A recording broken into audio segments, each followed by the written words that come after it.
Buenas noches, profe.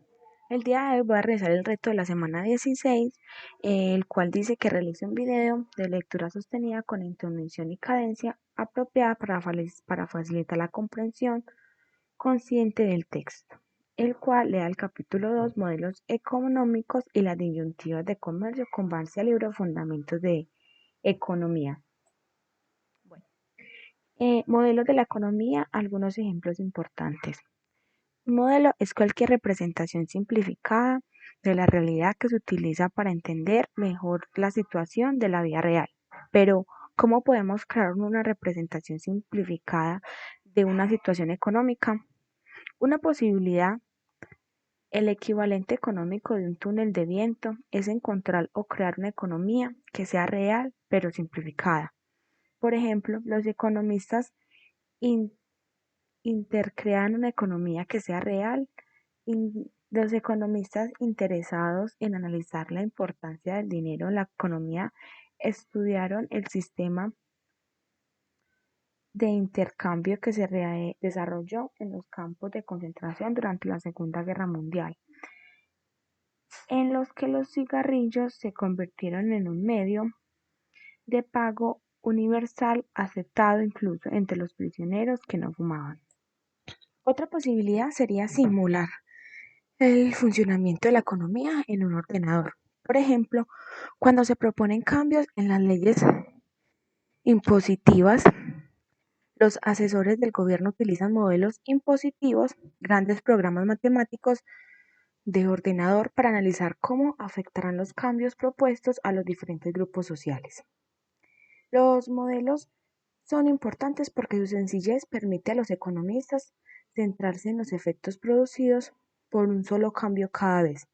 Es decir, nos permiten mantener todos los constantes, las demás constantes, y estudiar de qué forma el cambio de una sola variable afecta el conjunto de la economía.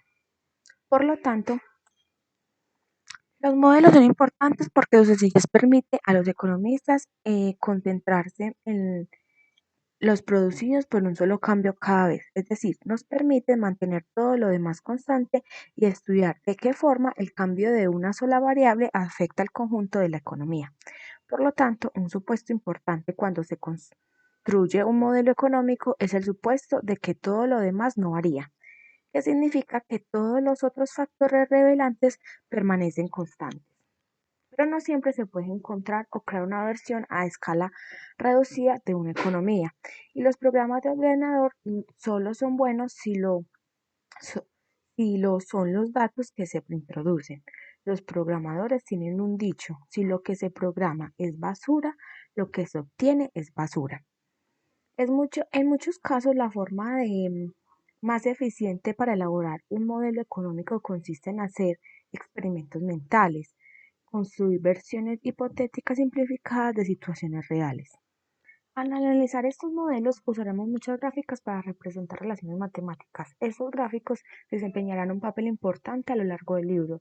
Y si ya estás habituado a usar gráficos, puedes saltarse el el apéndice de este capítulo, donde ofrecemos una breve introducción al uso de gráficos de economía. Si no, este es un buen momento para dedicarle a él. Bueno, las disyuntivas, la frontera de posibilidades de producción. El primer principio de la economía que analizaremos en el capítulo que analizamos en el capítulo 1 era que los recursos son escasos y que en consecuencia cualquier economía, tanto si está formada por unas pocas docenas de cazadores recolectores o por 6.000 millones de personas de la economía global del siglo XXI, se enfrenta a disyuntivas, por muy ligero de peso que sea el Dremlin de Boyd, por muy eficiente que sea la cadena de montaje. Producir DEMIS implica utilizar recursos que no pueden usarse para producir ningún otro caso. Para explicar estas disyuntivas a las que se enfrentan cualquier economía, los economistas suelen utilizar el modelo de frontera de posibilidad de producción. La idea de este modelo es mejorar nuestra comprensión de las disyuntivas considerando una economía simplificada en la que solo se producen dos bienes. Esta simplificación nos permite analizar la disyuntiva gráficamente. Supongamos un momento que la economía de los Estados Unidos tiene una sola empresa, Boeing, y que los aviones son su único producto. Aún en ese caso, según haciendo una disyuntiva sobre qué tipo de aviones producir, por ejemplo, Dreams, aviones grandes y adecuados para distancias largas, versus pequeños aviones comerciales apropiados para distancias cortas, muestra solo la empresa. La frontera, la curva gráfica, muestra el número máximo de aviones que produce. Hay una diferencia fundamental entre los puntos que está dentro de o sobre la frontera de posibilidades de producción. El área sombreada de la frontera está fuera de la frontera. Si un punto de producción está dentro o sobre la frontera, como el que está de producción, quiere decir que es factible. Después de todo, la frontera nos dice que si Boeing produce 20 aviones pequeños, también puede producir el mismo año un máximo de 15 DREAM, por lo que por supuesto también podría producir 9 DREAM. Aunque la frontera de posibilidades de producción ayuda a entender qué significa que una economía sea eficiente en la producción, es importante comprender que la eficiencia en la producción es solo una parte de lo que se requiere para que una economía sea eficiente. La eficiencia también exige que la economía disyuntiva sus recursos de manera consumidores estén de la mejor posible. Cuando pasa eso, decimos que la economía es tan importante como el criterio de la producción. Pero esas dos situaciones pueden ser no igualmente deseables. Desde el punto de vista de la sociedad, supongamos que la sociedad prefiere más aviones pequeños y menos DREAM. En este caso, el punto A es ineficiente en la distribución. Este ejemplo muestra que la eficiencia de una economía es un conjunto que exige tanto la eficiencia productiva como la eficiencia de la distribución. Coste de oportunidad. La frontera de posibilidades de producción también es útil para recordar uno de los puntos fundamentales de la economía. El verdadero coste de un bien no es la cantidad de dinero que hay que pagar para adquirirlo, sino que es todo aquello a lo que hay que renunciar para conseguir dicho bien. El coste de oportunidad es constante de oportunidad de un avión pequeño adicional al DREAM y además ya habrá adivinado la penalidad del constante de una frontera. Aunque suele ser útil trabajar bajo el sencillo supuesto de que la frontera de posibilidades de producción es una línea recta, los economistas creen que en general los costes de oportunidad son crecientes cuando solo se produce una cantidad pequeña de un bien. El coste de oportunidad de ese bien es relativamente bajo, porque la economía solo necesita usar los recursos que son más adecuados para producir ese bien. Por ejemplo, si un economista produce solo un poco de maíz, se puede elegir para plantarlo en lugar de que tenga condiciones de suelo y clima más adecuados para el maíz y menos adecuadas para cualquier otro cereal. Crecimiento económico. Por último, la frontera de posibilidades de producción nos ayuda a entender lo que queremos decir cuando hablamos de crecimiento económico. Ya vimos este concepto en la introducción, donde se definió como la capacidad económica para producir cada vez más bienes y servicios.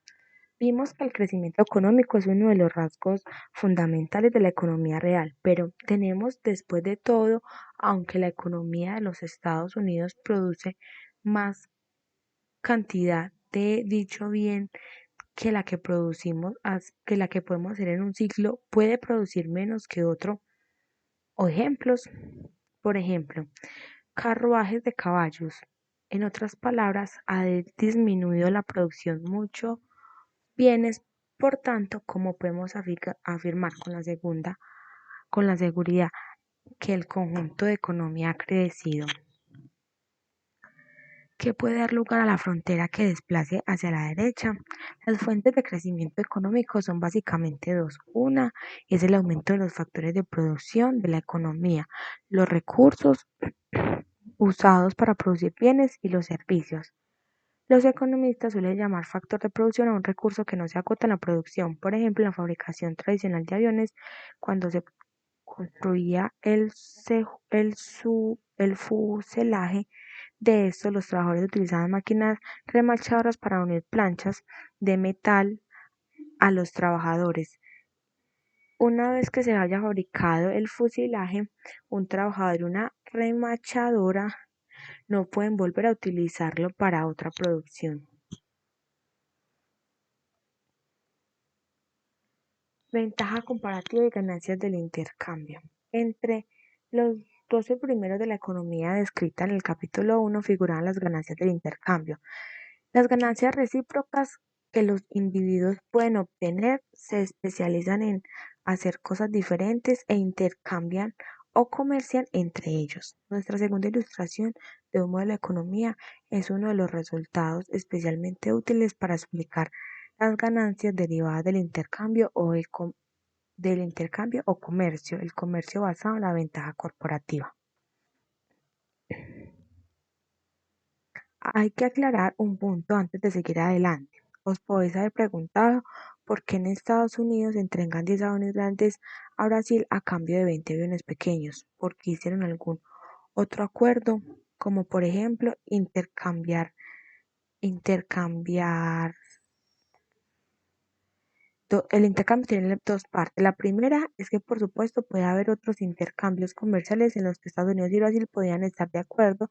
La segunda es eh, que algunos otros acuerdos lo podemos descartar inmediatamente sin miedo.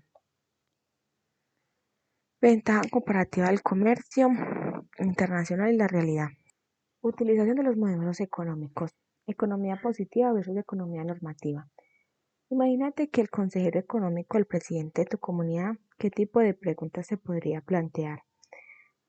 Aquí hay tres posibilidades. ¿Cuál será el año que viene ¿Cuál será el año que viene la recaudación por el peaje de autopista de la comunidad?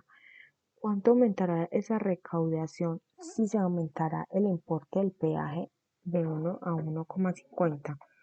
¿Será aumentar el peaje teniendo en cuenta que ese aumento reduciría tráficamente el tráfico y la contaminación en la proximidad de la autopista? Hay una gran diferencia entre las dos primeras preguntas y la tercera. Las dos primeras se refiere a hechos. Tus previsiones sobre la recaudación del próximo año se podrán comprobar si son correctas o erróneas cuando se disponga de los datos de recaudación. La estimación del impacto que tendrá sobre la recaudación del importe, la estimación del impacto que tendrá sobre la recaudación, un cambio del peaje es un poco más difícil de contrarrestar, pero la pregunta de si se debe subir o no el peaje puede tener una sola respuesta, la correcta. Las personas que estén de acuerdo con los efectos de un aumento del peaje tendrán que estar en desacuerdo sobre si dicho aumento es o no es una buena idea, es o no es un bueno, por ejemplo, no sé, alguien que sea habitualmente en la autopista.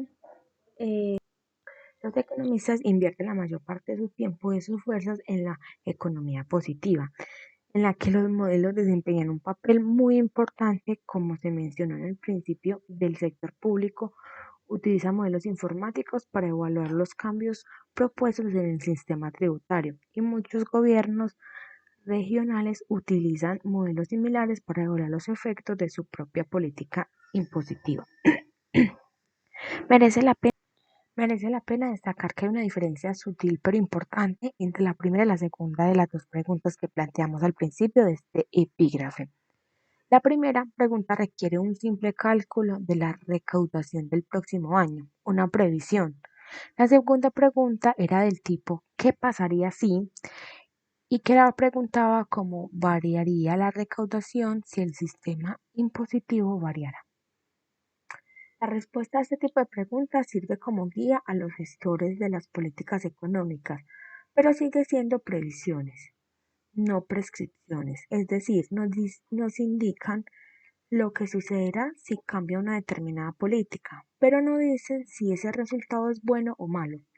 Supongamos que un modelo económico prevé que el aumento propuesto en los peajes de la autopista aumentará el valor de los inmuebles situados cerca de la autopista, pero que perjudicará a los ciudadanos que usan el mismo habitualmente la autopista para ir a trabajar. Según esto, subir el peaje es una buena idea o una mala idea.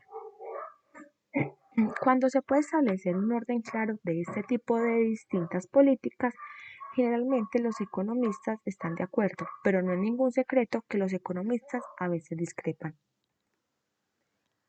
¿Cuándo y por qué discrepan los economistas? La economía tiene forma de discutir entre ellos de dónde viene esta fama y esta es o no justificada. Una respuesta importante es que los medios de comunicación suelen exagerar las verdaderas diferencias de opinión entre los economistas. Casi todos los economistas están de acuerdo con un determinado asunto. Por ejemplo, la proposición de que los controles de alquileres provoquen escasez de vivienda. Los periodistas y los editores seguramente deciden que eso no es una noticia digna de mención, economista, eh, por lo que informarán sobre los consensos profesionales. Pero cuando hay algún tema en el que el economista importantes adopten posiciones contrarias, por ejemplo, si bajar los impuestos en un momento concreto en beneficio para la economía, el tema enseguida se convierte en una noticia digna para publicar. Por eso se oyen muchas noticias relacionadas con la discrepancia entre los economistas que noticias sobre sus acuerdos. También conviene recordar que a menudo la economía está inevitablemente vinculada a políticas. En muchos temas los grupos de poder mm, poderosos saben qué opiniones quieren oír, por lo que tienen incentivos para buscar y promocionar a aquellos economistas que profesan sus mismos puntos de vista, dando a las palabras de estos economistas una importancia y la visibilidad mucho mayor que las que se dan en sus colegas. Pero aunque el desacuerdo entre los economistas es más aparente que real, sigue siendo cierto que los economistas discrepan con cierta frecuencia en cuestiones importantes. Por ejemplo, algunos economistas muy respetados defienden que el gobierno de Estados Unidos decidiera constituir el impuesto sobre la renta por un impuesto del valor añadido, un impuesto nacional sobre las ventas que es el principal fuente de ingreso público en muchos de los países europeos. Otros economistas igualmente respetados opinan lo contrario. ¿Por qué existe esto? La mayoría de las discrepancias se resuelven acumulando datos que demuestren cuál de los varios modelos propuestos por la economía se ajusta mejor a la realidad. Sin embargo, en economía, cuando, como es cualquier ciencia, puede pasar que tiempo mucho tiempo antes de que las investigaciones resuelvan discrepancias importantes, incluso décadas en algunos casos, y como la economía está siempre cambiando, dejando obsoletos los viejos modelos o habiendo aparecer nuevos problemas de política economía, siempre hay asuntos en los que los economistas no están de acuerdo.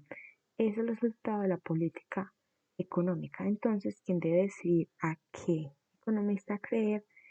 El punto más importante es el análisis económico, es un método y un conjunto de conclusiones.